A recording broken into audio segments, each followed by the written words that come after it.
नमस्कार। YouTube channel maths era and civil engineering by R P. Vyas से मैं आर.पी. व्यास class 11th में पढ़ रहे उन सभी स्टूडेंट्स का हार्दिक स्वागत करता हूं जिनको गणित विषय पढ़ना है। अभी हम गणित विषय का जो चैप्टर 1 है यानी कि सेट्स अर्थात समुच्चय, उस पर चर्चा कर रहे हैं। मैं इस वीडियो के पहले 6 वीडियो इस चैप्टर पे बना चुका था। ये 7वां वीडियो जो है डिमांड पे बनाया जा रहा है। कुछ क्वेश्चंस मेरे से पूछे गए हैं, उसका मैं सिंपल वे में आंसर दे रहा हूँ, बहुत ही सरल प्रकार से। किताब में एग्जाम्पल 30 है, उदाहरण नंबर 30, उसको मैं ऑन डिमांड सॉल्व कर रहा हूँ। मैं सवाल पढ़ देता हूँ। सिद्ध कीजिए कि ए यूनियन बी बराबर ए इंटरसेक्शन बी, यानी कि ए और बी के संघ समुच्चय का मान ए और बी के सर्वनिष्ठ समुच्चय के मान के बराबर है का तात्पर्य है, यानी इस चीज़ का अर्थ है ए बराबर बी, यानी ए और बी बराबर है। यानी दो सेट्स ए और बी ऐसे हैं कि उनका यूनियन और उनका इंटरसेक्शन दोनों बराबर हैं, तो ये तभी होगा जब ए और बी बराबर हों। ये चीज़ हमको सिद्ध करनी है। तो मैंने इंग्लिश में लिख दिया, prove that meaning of A union B is equal to A intersection B is A is equal to B. अब मैं इस क्वेश्चन को सॉल्व करूंगा, इसको मैं प्रूव करूंगा, तो इसके लिए मुझे छोटी छोटी 5 बातें आपको समझानी पड़ेगी। वो 5 पॉइंट आपके दिमाग में क्लियर होने चाहिए, तब ये क्वेश्चन आपको समझ में आएगा।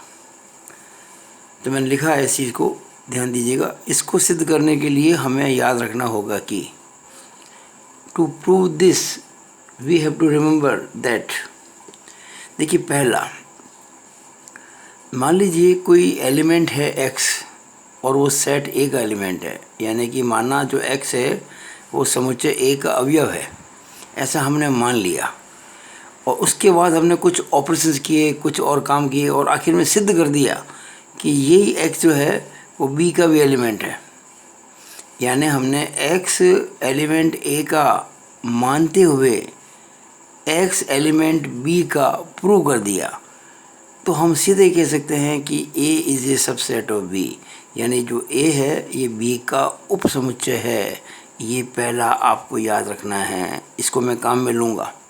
मैं फिर कह रहा हूँ, अगर x A का अवयव है मानते हुए x B का अवयव सिद्ध कर दिया जाए तो A B का उप समुच्चय होगा, यानी कि A is a subset of B।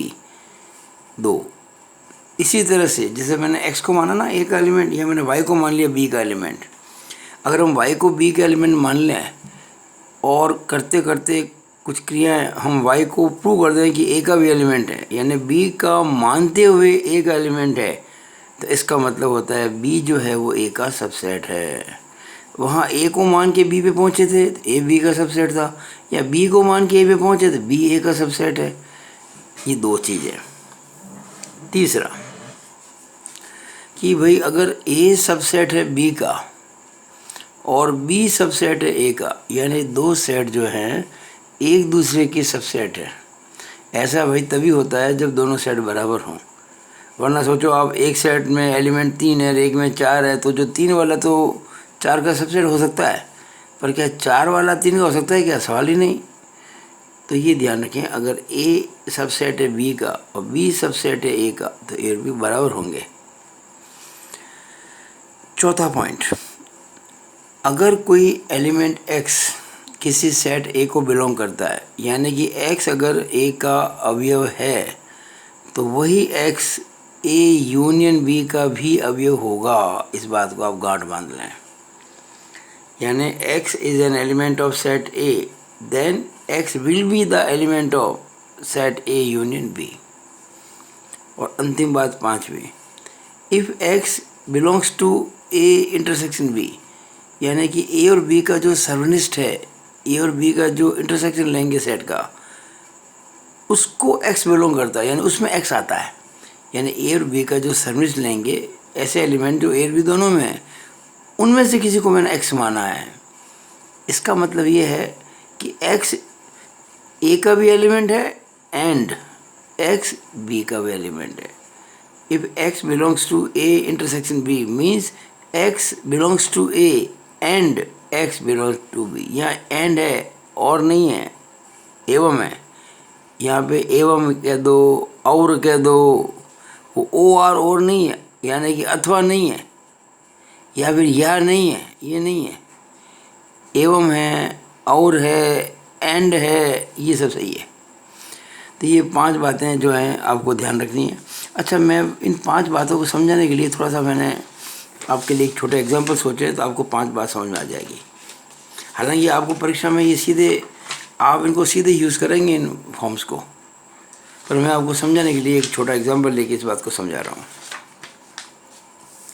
देखिए, पहली बात मैंने क्या कहा था, अगर x बिलोंग्स टू a है और हम प्रूव कर दें कि x बिलोंग्स टू b भी है, तो a b का सबसेट होगा। ये बात मैंने कही थी। तो ये जो पहला और दूसरा दोनों सेम ही है। दूसरा क्या था कि y बिलोंग्स टू b था, और इसके बेस पे y बिलोंग टू a हो जाए तो b a का सबसेट होगा। तो हम पहले और दूसरे को एक ही मानते हैं। अब देखिए हमने क्या किया, 2 सेट लिए। ध्यान से सुनना मेरी बात को। इस सेट में मैंने कुछ एलिमेंट ले लिए, 2 3 4। अब मैंने क्या कहा था, अगर x बिलोंग्स टू a है और x बिलोंग्स टू b भी है, यानी ये 2 इधर है तो इधर भी होना चाहिए, 3 इधर है तो इधर भी होना चाहिए, 4 इधर है तो इधर भी होना चाहिए। अब चाहे आप इसमें एलिमेंट ज़्यादा कर दो, 2 3 और बढ़ा दो, 2 3 4 कितने भी, लेकिन ये पक्की बात है जो एलिमेंट इसमें है वो उसमें होने चाहिए। क्योंकि मैंने कहा था ना, अगर x बिलोंग्स टू a को मानते हुए x बिलोंग्स टू b भी हो जाए तो a b का सबसेट होगा। मैंने क्या किया, पहले ऐसा लिखा a और b को कि a b का सबसेट है, तो कोई 2 3 4 एलिमेंट है इसके, 2 3 4 यहाँ लिख के फिर 4 5 7 और लिख दिए। अब पक्की बात है कि इस b का एक सबसेट ये होगा। भाई सबसेट कैसे बनता है कि भाई जो एलिमेंट्स हैं उनमें से 1 को ले लो, 2 को ले लो, 3 को ले लो, या सारे ले लो, या एक भी ना लो, नल सेट, रिक्त समुच्चय। ये अगर मैं 2 3 4 लेके चलूँ तो 11 2 3 4 यहाँ पे, यानी ए जो है बी का सबसेट है। यहाँ देखिए मैंने 2 बिलोंग करता है ए को, 2 बिलोंग करता है बी को, मैंने ए और बी लिख दिए। अब मैंने क्या किया, ए और बी का जो यहाँ देखिएगा, 1 मिनट ज़रा, ये था ना यहाँ पे, नहीं ये तो सिंपल सी बात है कि ए बी का सबसेट है, बस ये मैंने सबसेट मानते हुए किया था। और ये देखिएगा 2 इसमें भी है, 2 इसमें भी है, 2 belong to A, 2 belong to B, 3 इसमें भी है, 3 इसमें भी है, 4 इसमें भी है, 4 इसमें भी है, फिर मैंने कुछ एक्स्ट्रा ले लिया, कोई फ़र्क नहीं पड़ता। तो ए बी का सबसेट होगा। दूसरा मैंने कहा था, अगर ए बी का उपसमुच्चय है और बी ए का उपसमुच्चय है तो ए और बी बराबर होंगे। ये तो बहुत ही सिंपल सी बात है, वरना तो संभव ही नहीं है। अगर ए बी का उपसमुच्चय है परंतु बी ए का नहीं है तो दोनों बराबर कैसे हो सकते हैं। अब इसको मैंने एक अलग ढंग से समझाया। देखिए, ए सबसेट है बी का, इसका मतलब क्या कि अगर x बिलोंग्स टू ए है, अगर कोई x एलिमेंट है जो a को बिलोंग करता है तो डेफिनेटली b को भी बिलोंग करेगा, क्योंकि a तो b का हिस्सा है ना, सबसेट है। अगर वो a में आ रहा है तो b में आएगा। अब यहाँ क्या कहा मैंने, b सबसेट है a का, b a का उपसमुच्चय। अगर मैं कहूँ x कोई एलिमेंट है जो b का है तो डेफिनेटली a का भी होगा, क्योंकि b तो a का सबसेट है। अब यहाँ देखो a b और यहाँ आ गया b a, वापस जाके ए से शुरू किया, ए पे ख़त्म हो गया, यानी ये दोनों आपस में बराबर। यहाँ देखो, अगर मैं शुरू बी से करता हूँ तो x belongs to B, x belongs to A, फिर यहाँ x belongs to A, x belongs to B, यानी बी ए, ए बी, तो बी से शुरू किए वापस बी पे आ गए। ये तभी हो सकता है जबकि दोनों सेट्स बराबर हों। वैसे भी अगर मैं कहूँ कि ए और बी दोनों बराबर हैं और दोनों मान लीजिए 1 2 हैं, तो आप कह सकते हैं कि आपको पता है ना कि कोई भी सेट खुद का सबसेट होता है। कोई भी सेट स्वयं का, any set is a subset of itself, प्रत्येक समुच्चय स्वयं का उपसमुच्चय होता है। यानी ए जो है बी के बराबर है, इसलिए हम कह सकते हैं कि ए बी का एक उपसमुच्चय है। इसी तरह से बी ए के बराबर है तो बी भी ए का उपसमुच्चय है। ये बात आपको मैंने बताया। और ये कब हुआ, जब ए और बी बराबर हुए। तो ये चीज़ आपको याद रखनी है कि अगर हम कैसे भी सिद्ध करते हैं। वैसे बता दो, ये बहुत इम्पोर्टेंट फैक्टर ये वाला, हमें बहुत बार ऐसी प्रॉब्लम आती है, हमें प्रूव करना पड़ता है सेट ए और सेट बी बराबर है। तो इसको प्रूव करने की टेक्निक यही है कि आप पहले प्रूव कर दो कि ए बी का सबसेट है, फिर प्रूव कर दो कि बी ए का सबसेट है, और ऐसा करते ही दोनों बराबर सिद्ध हो जाएंगे। चौथा, देखिए मैंने एक सेट ए माना 1 2, बी माना 2 4 6। अब मैंने ए और बी का यूनियन लिया। यूनियन का मतलब संग समुच्चय, तो 1 2 तो लिखना ही पड़ेगा। अब इसका 2 नहीं लिखूंगा, 2 इसमें आ गया, अब 4 6 बचा था, लिख दिया 1 2 4 6। अब आप एक बात देखिएगा, ये जो 1 है, एलिमेंट 1, क्या ए को बिलोंग नहीं करता है? क्या इस ए का ए समुच्चय का ये अवयव नहीं है? बिल्कुल है। 1 बिलोंग्स टू बी। इसका मतलब जो 1 है, यही 1 belongs to A union B भी है। देखिए ए यूनियन बी में 1 2 4 6 आएगा। अगर 1 ए को बिलोंग करता है तो 1 इसमें भी आ रहा है, यानी कि ए यूनियन बी में भी आ रहा है, तो ये आ गया 1 belongs to A, it implies 1 belongs to A union B. यहाँ देखिए 2 है, 2 भी ए को बिलोंग करता है, तो 2 जो है ए और बी के यूनियन को बिलोंग भी करेगा। देखो 2 यहाँ भी आ रहा है। तो ये चीज़ आपको ध्यान रखनी है कि अगर कोई एलिमेंट किसी सेट को बिलोंग करता है तो वो एलिमेंट उस सेट के साथ में किसी के जो यूनियन को भी बिलोंग करेगा। लास्ट पॉइंट जो मैंने समझाना था वो ये है, मैंने कोई एक सेट ए मान लिया 1 2 3 और बी मान लिया 2 3 5। इसमें 2 3 कॉमन आ रहा है, देखो 2 3, तो मैंने ए इंटरसेक्शन बी को लिख दिया 2 3। ए और बी का सर्वनिष्ठ ए इंटरसेक्शन बी 2 3 हो गया। अब देखो ध्यान से, ये 2 एलिमेंट जो है ना, ए का है कि नहीं है? बिल्कुल है। फिर जो ये 2 एलिमेंट है ए का, और ये 2 एलिमेंट बी का भी है कि बी में देखो 2 आ रहा है, नहीं आ रहा? आ रहा है। 2 elements A and 2 element B, यानी कि 2 belongs to A and 2 belongs to B.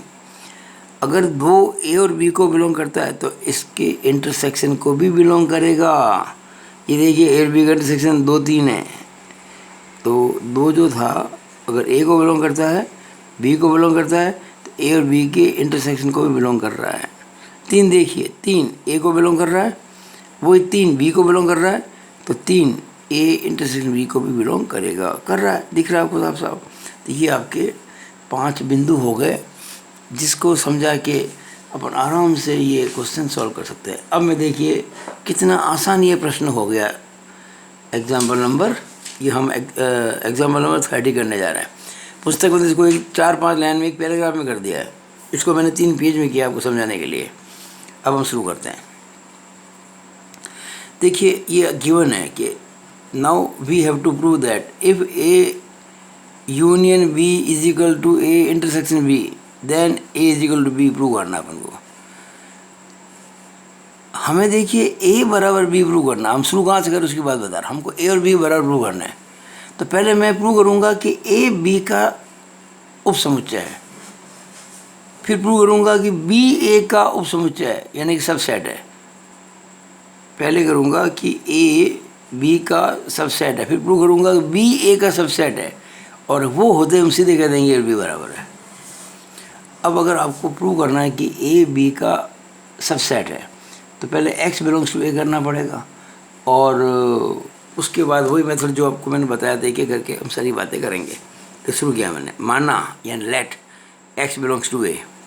ठीक है। अब अगर x ए को बिलोंग करता है तो डेफिनेटली वो ए यूनियन बी को बिलोंग भी करेगा ना। ये पॉइंट नंबर 4 सिखाया था मैंने आपको। ये देखिएगा point number 4, if x belongs to A it implies x belongs to A union B. तो x belongs to A union B हो गया। अब ए यूनियन बी तो आपको प्रश्न में क्या रखा है कि ए और बी का इंटरसेक्शन बराबर है। तो यानी मैंने क्या किया, ए यूनियन बी की जगह लिख दिया ए इंटरसेक्शन बी, क्योंकि बराबर दे रखा आपको ये बी। अब देखिएगा आपको मैंने कहा था पॉइंट, देखो मैंने पॉइंट नंबर 5 को काम ले रहा हूँ। पॉइंट नंबर 5 क्या था, अगर x belongs to A intersection B है तो x ए को भी बिलोंग करेगा और एंड x बी को बिलोंग करेगा। अब यहाँ वही चीज़ आ रही है लेकिन इनडायरेक्टली। देखिएगा x बिलोंग्स टू ए हम मान चुके थे, और अभी हमने आपके सामने प्रूव किया था इसके अंदर कि x belongs to a intersection b, और जब x belongs to a intersection b है तो क्या बात होती है, x a को भी बिलोंग करता है और यानी कि एंड x b को बिलोंग करता है। अब a को बिलोंग करता हुआ मैंने मान ही लिया था, a को बिलोंग करता हुआ मैंने मान लिया था, और ये आपने प्रूव किया कि x belongs to a intersection b, इसका मतलब x बिलोंग्स टू b हो जाएगा, क्योंकि ये दोनों होने पर ही ये संभव है। ये दोनों बातें होंगी तभी x बिलोंग्स टू a और b का इंटरसेक्शन होगा। तो हमने क्या किया, x अगर a को बिलोंग करता है और x a और b के इंटरसेक्शन को बिलोंग करता है, इसका और डेफिनेटली जो x है वो b को बिलोंग करता है। ये पॉइंट नंबर 5 से बात बताई मैंने आपको। अब देखिए हमने शुरुआत कहाँ से की थी, x बिलोंग्स टू a, और करते करते कहाँ पहुँच गए हम, x बिलोंग्स टू b। इसका मतलब a b का सबसेट हुआ कि नहीं हुआ, ये पॉइंट नंबर 1 हो गया। हमने वो पांचों बातें काम में ली है। देखो यहाँ पे ये पॉइंट, एक्चुअली पॉइंट 1 और 2 तो सेम ही है, क्योंकि देखिएगा ये पॉइंट है ना, ये वाले दोनों सेम ही है, पॉइंट 1 और 2 तो यहाँ भी मैंने, आप देखिए जब समझाया था मैंने पॉइंट 1 और 2 को एक ही माना था। यहाँ सब जगह मैंने आपके लिए यहाँ पे वो लिखे, हिंट लिखे यहाँ पे। देखिए पॉइंट नंबर 4 था, ये आपको गिवन था। ये पॉइंट नंबर 5 था ये वाला, और ये फ्रॉम 1 मैंने आपको बता दिया। फ्रॉम 1 का मतलब ये वाला अगर x बिलोंग्स टू a है, करते करते x बिलोंग्स टू b हो जाए तो a b का सबसेट होगा। ये बात मैंने बता दी थी, यहाँ मैंने क्या दिया आपको, a b का सबसेट है, प्रूव हो गया फ्रॉम 1। इसको मैंने रिलेशन 1 कह दिया। अब हम उल्टा मानेंगे। देखिए पहले मैंने x बिलोंग्स टू a माना था, अब मैं y बिलोंग्स टू b मानूंगा। माना कि y बिलोंग्स टू b, अगर y बिलोंग्स टू b है तो y belongs to a union b भी होगा, और a यूनियन b जो है वो a इंटरसेक्शन b के बराबर, a इंटरसेक्शन b हो गया यहाँ पे। अब देखिए अगर y बिलोंग टू b है और y belongs to a intersection b भी है, तो डेफिनेटली y a को बिलोंग करेगा, क्योंकि belongs to b and belongs to a होने पर ही a इंटरसेक्शन b होता है। हमने शुरुआत कहाँ से की थी कि y बिलोंग्स टू b, और करते करते कहाँ पहुँच गए, y belongs to a। y belongs to b मैंने माना था और y बिलोंग्स टू a यहाँ पहुँच गए, और इन दोनों के बेस में हम कह सकते हैं कि b is a subset of a, b is a subset of a। इसको नंबर 2 कह दिया मैंने। अब एक क्या कह रहा है, a सबसेट b का, 2 क्या कह रहा है, b सबसेट a का, यानी दोनों सेट एक दूसरे के सबसेट है। ऐसा तभी पॉसिबल होता है जब a और b बराबर हो। फ्रॉम 1 एंड 2, ये फ्रॉम 1 एंड 2, ये 1 और ये 2, a और b बराबर है। ये कहाँ से लिखी मैंने बात, फ्रॉम 3, ये जो तीसरा पॉइंट था ना हमारा, तीसरा पॉइंट ये, if a subset b and b subset a then a is equal to b। मैंने प्रूव किया था पहले a सबसेट b का, फिर प्रूव किया था b सबसेट a का, तो फिर हम कह सकते हैं कि 1 और 2, ये जो 2 बातें लिखी ना, इसकी बेस पे a और b बराबर, और ये मैंने पॉइंट 3 से लिया है। तो ये मैंने आपको ये वीडियो अच्छी तरह से समझाने की कोशिश किया है इस सवाल को, और आशा करता हूँ आपको ये समझ में आया होगा। अगर आपको ये मेरा वीडियो अच्छा लगता है या अच्छा लगा तो इसको आप खूब शेयर कीजिए बच्चों के बीच में, आपके जितने भी फ्रेंड्स हैं ना उनको शेयर करें, और मेरे YouTube चैनल को सब्सक्राइब जरूर करें ताकि आपको मेरे नोटिफिकेशन बराबर मिलते रहें। It is all over about this video. Thank you.